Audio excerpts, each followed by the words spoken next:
Jai Swami Narayan, humble salutations and a warm welcome to Sadhana, the Inward Path. On our show today, we pay tribute to a special relationship of a guru and his shishya, a unique bond shared between a president and a Swami, and a silver thread connecting a holy man to a scientist. In a special Sadhana documentary, we explore the 14-year rapport shared between India's 11th President, Dr APJ Abdul Kalam, and Pramukh Swami Maharaj, the spiritual head of the BAPS Swami Narayan Sanstha. Transcendence, a book co-authored by Dr. Kalam, documents the experiences shared by these two giants of the 21st century. On presenting the book to Swamiji, Dr. Kalam said, "You are a great teacher. From you, I've learned to eradicate the I-ness and my-ness in life."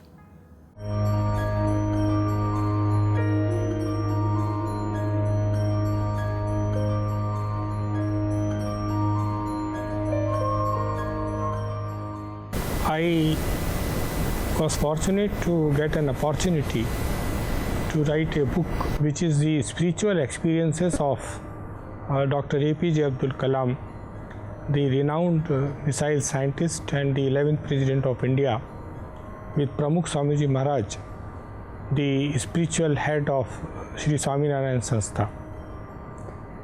I worked with Dr. Kalam for 33 years. I am a rocket scientist by profession, and when Dr. Kalam became the president, I continued to work with him as his assistant. And then I used to write speeches for him. And then we wrote 5 books together. And it so happened that after writing this book and presenting it to Pramukh Swamiji, Dr. Kalam left this world.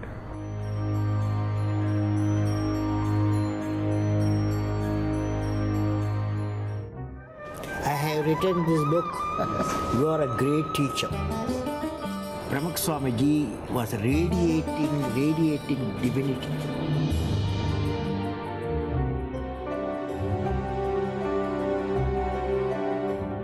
It was the very first time that he came to Bhuj during the earthquake relief rehabilitation work.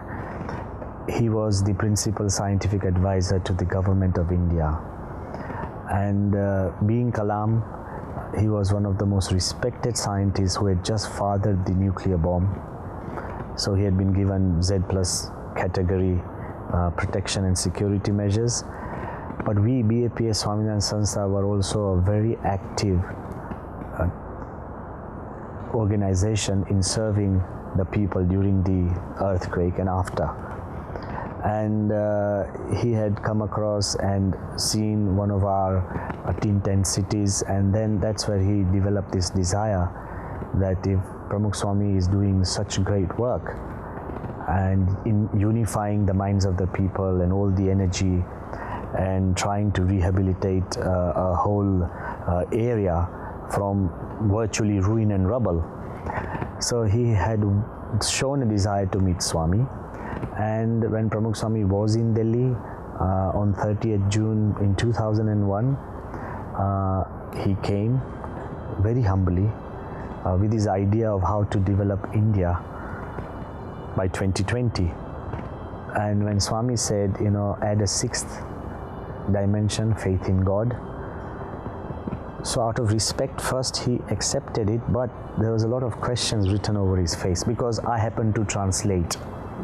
I was the interpreter between Swami Shri and Dr. Kalam. And then Pramukh Swami explained very nicely, which dispelled all the doubts. He said, you want to develop our nation, but a country is not as good as just its roads, institutions, its hospitals, its schools and colleges, its technology and science.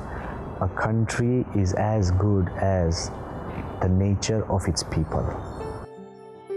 I met Pramukh Swamiji, my ultimate teacher, unwittingly. Faith and my curiosity had drawn me to him. What began as a chance introduction became a divine destiny. Dr. Kalam followed Muslim religion, and he lived like a pious Muslim. he fasted, he observed, he prayed every day. But religion, we have to understand that the basic thing is spirituality. That is, a human being is a speck of divinity and sent on this planet Earth under a grand design of God, which we don't understand. So this realization is spirituality. Now, how do we live our life without messing it up is religion. Swaminarayan says, don't convert, be righteous. So this 4 pillar of Ekantik Dharma: Dharma, Bhakti, Tyag, Jnana. So this is a living philosophy. So this is what attracted Dr. Kalam to Pramukh Swamiji, that here is a man who is not talking about some dogma or some ritual. He is looking at the future of the mankind, that if this mankind has to flourish, the citizen and the children should be enlightened, and it should be a practical way of living. That is, acquire knowledge, have devotion to God, don't consume more than what you need. I am wearing one shirt, but if I go to my wardrobe, there will be 20 shirts. And I will not hesitate in buying 21st, 22nd, 24th, today is my birthday, today is my wedding anniversary, without even thinking that there are many children on road who does not have even one shirt. So if we can have this attitude that I will buy a new shirt, and the day I buy a new shirt, I will give my old shirt to some poor person, that is Ekantik Dharma. 13th August 2002. Pramukh Swamiji confirmed my childhood learning that everything wants peace. But the only peace that will fully satisfy us will be the peace of the divine. His life is an example of how to love peace, have peace, and possess peace.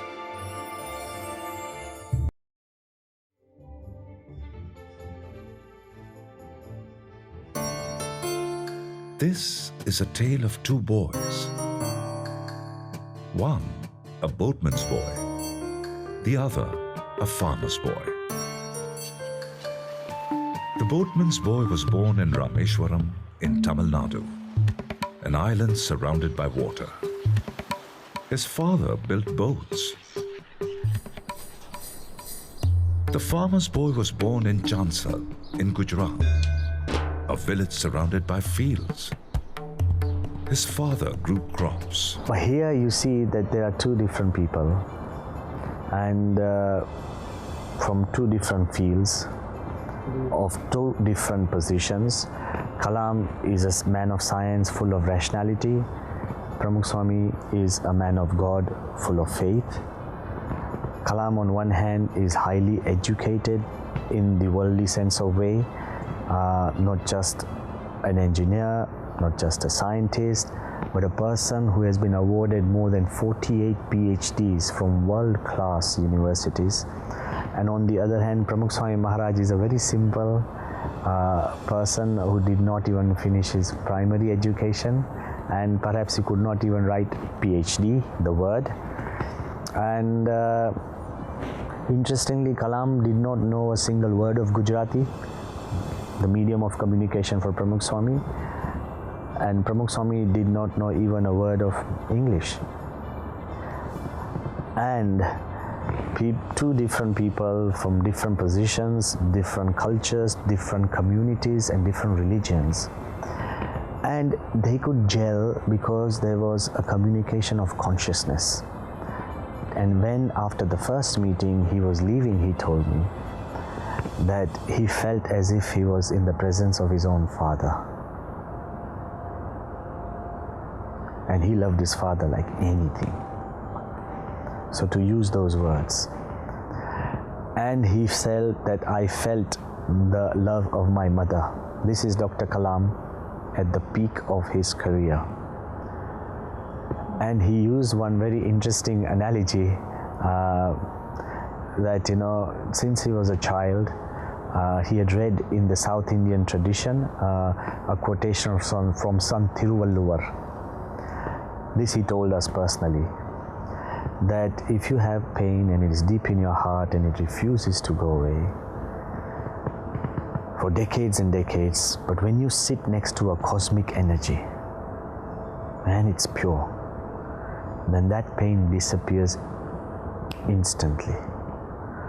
So he said, I had a deep pain and suddenly today, without asking, it disappeared.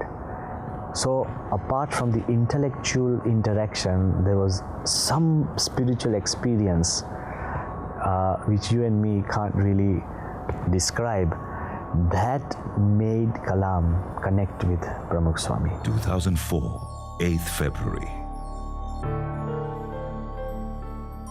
Pramukh Swamiji is a great bridge in the vast archipelago of humanity. An archipelago is an island group. Humanity has divided itself into hundreds of islands. Beautiful, yet disconnected. Swamiji is connecting these different islands by making bridges of love and compassion.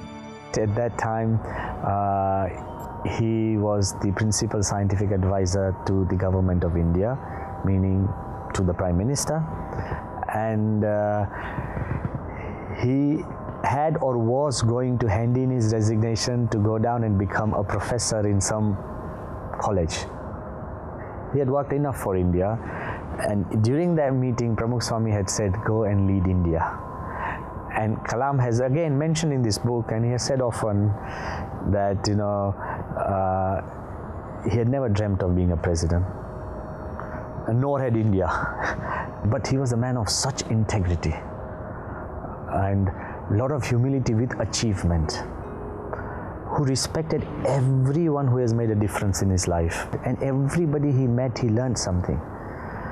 But he has also said in more than one occasion that he felt that when Pramukh Swami said, go and lead India, he was not sure what he meant by that. And then this call for presidency came, and he very often connected that it was the blessings that also carved out his destiny, where he could make a difference to India, the people, everyone. After the opening ceremony, I said to Pramukh Swamiji, when I see Akshardham in your work, I feel anything is possible in this world. I want to work with you for a better India. The book is divided into 4 parts. And first part gives the detail of the 7 meetings which happened between Dr. Kalam and Pramukh Swamiji Maharaj, 2001 to 2014. 7 times they met, and about 2 dozen times they spoke to each other over telephone. So first part of the book talks about those 7 meetings, and when these 2 people were meeting, what was happening around Dr. Kalam's life. Second part talks about that what Pramukh Swamiji Maharaj, as a spiritual leader, what kind of social change he brought. And in the third part, we talk about the fusion of science and spirituality. They are the 2 sides of the same coin. Both are the pursuit of truth. Scientists go by evidence. A spiritual person go with a faith, but both are tested. Evidence tested, faith is tested. We also talk about 8 scientists who were big philosophers, Einstein, Newton, and they were very deeply religious people also. Then final part, we talk about creative leadership, that at the end of the day, you have to do good for people. Whether you are a scientist or a spiritual person or a businessman or whosoever you are, ultimate purpose of a human being is to serve others.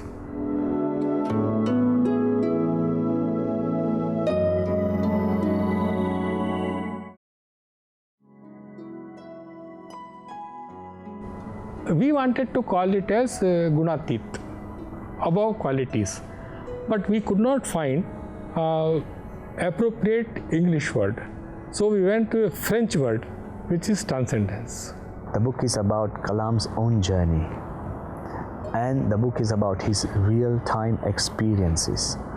He was a man who was honest to the highest degree. Something he didn't like, he would say no.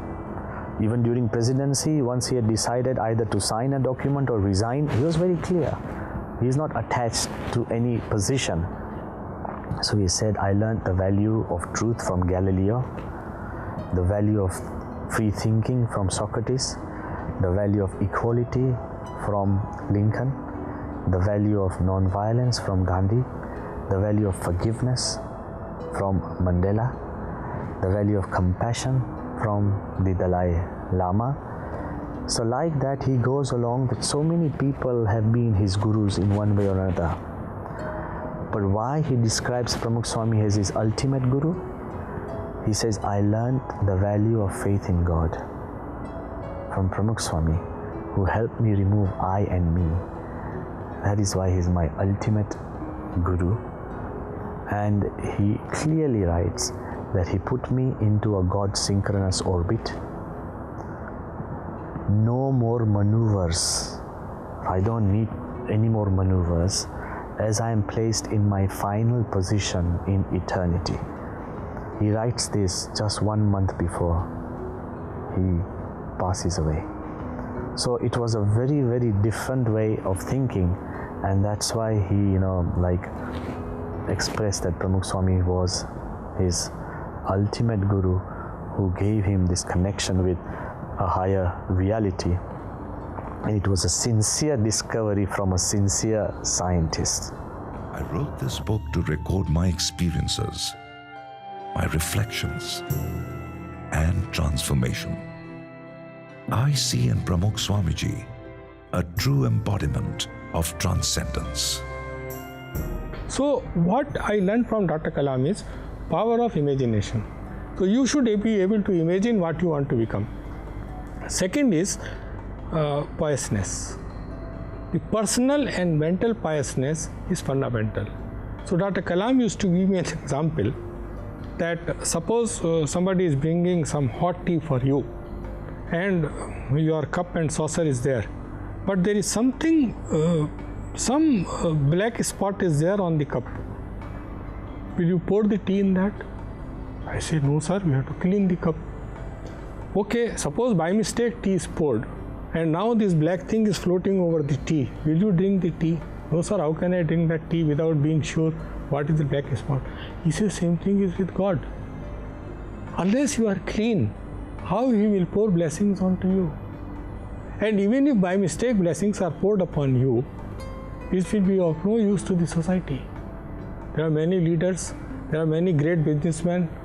God poured grace onto them, but they mess it up with because they are not pure. The second thing is purity. And the third thing is faith in God. Faith in God doesn't mean that you come to satsang here, or you wear a kanti, or you do some prayers. That is not faith in God. Faith in God is that whatever for whatever purpose God has created me, He will make me achieve that purpose. On 30th June 2001, when I met Pramukh Swamiji for the first time, resplendent of saffron robes, the gentle, fair complexion, Pramukh Swamiji was radiating divinity. That was the first thought that occurred to me upon seeing you. My friend Y.S. Rajan was with me. Y.S. Rajan, bearded man. We sat down and tried to adjust Swamiji's powerful, gracious presence, the brief conversation. So many people like me are asking, what should be the next vision for India? What will be the next vision for India? How do we transform a developed country into a developed country? within next. I remember once he had come to Ahmedabad to meet Pramukh Swami, and when he was coming down from the small lift, we were coming down, and we asked him, at this age, why is it that you are so energetic? And he said, I've learned this secret from your guru, Pramukh Swami, he said. And so we said, what do you mean? He said, wherever I go, the only thing I ask is, what can I give? Whether it's little children, can I give them a little smile to make them smile? Whether it's youths, what can I give? Whether it's elderly, whoever comes and crosses my path, my only question is, what can I give, not what can I get? Like that he was explaining. And then we came into the courtyard of the temple. And at that time in India, there was this issue of whether India should go make nuclear plants or not, about uranium and all sorts of things, highly debated issues. And there I saw almost 50 media people inside the courtyard, all lining up like a huge phalanx, a wall. And I remember that day, and I was like worried. I said, he's just come from a very spiritual meeting, and suddenly it'll be, very worldly questions. So what's going to happen? But look, Kalam, how much respect he commanded. And look at his gentleness. The media were all lined up, and before they could ask, Kalam said, but I want to ask you first. And all the media was like agape, like wondering. He said, okay, first put down your pads and pens and your cameras. Who would do that? Especially in this world, when nobody really has time, people want to just do something and go along. But everybody obeyed him. And then he asked, I have come here to offer you free partnership. He's telling the media at large, I'm here to offer you free partnership, a partnership to develop our nation. So from today, go and print one picture or one write-up every day that would bring a smile to our nation. The more you can make our people smile, the more developed our nation will be. And everybody listened, and then he answered their questions. I'm trying to tell you, being gentle, nobody's bad out there, but if you are gentle and if you are selfless, and that's one of the points why Kalam became one of the most loved president, because from that office, he wanted to make a difference to the smallest man. Mahaprabhu Swamiji, for me it's a 15 years travel. 2000 I saw you. Now 2050. 15 years travel. Beautiful spiritual journey. Swamiji, I saw your great day when Akshardham was inaugurated in New Delhi. That is the great day. I said I must write a book.